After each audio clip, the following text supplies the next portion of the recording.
जय श्री हरि विष्णु। आपका दिन शुभ हो।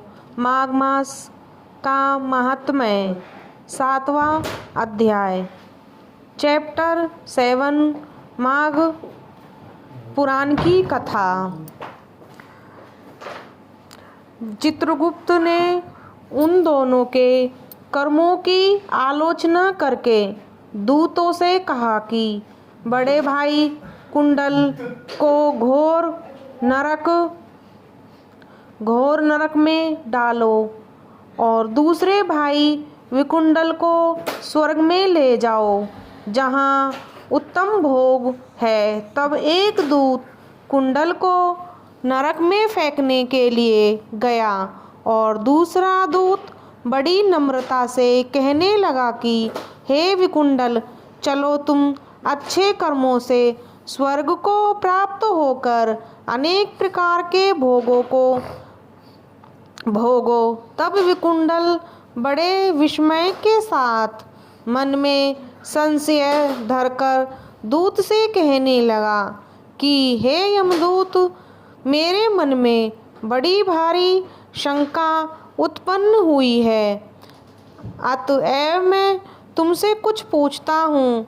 कृपा कर के मेरे प्रश्नों का उत्तर दो।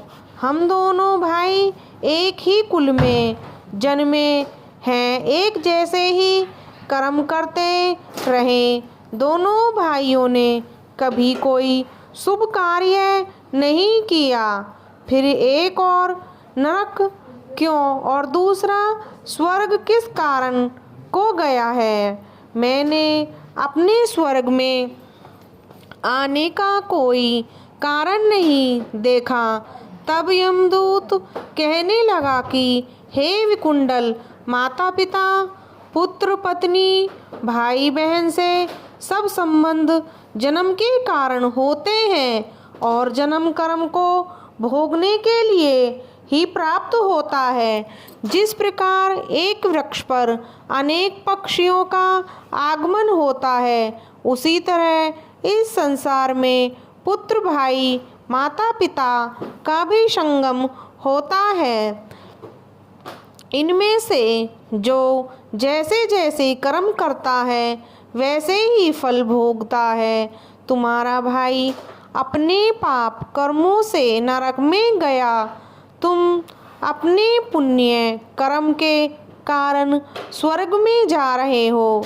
तब विकुंडल ने आश्चर्य से पूछा कि मैंने तो आजन्म कोई धर्म का कार्य नहीं किया, सदैव पापों में ही लगा रहा। मैं अपने पुण्य के कर्म को नहीं जानता। यदि तुम मेरे पुण्य के कर्म को जानते हो तो कृपा करके बताइए। तब देवदूत कहने लगा कि मैं सब प्राणियों को भली भांति जानता हूँ, तुम नहीं जानते। सुनो, हरिमित्र का पुत्र सुमित्र नाम का ब्राह्मण था, जिसका आश्रम यमुना नदी के दक्षिण उत्तर दिशा में था। उसके साथ जंगल में ही तुम्हारी मित्रता हो गई और उसके साथ तुमने 2 बार माघ मास में श्री यमुना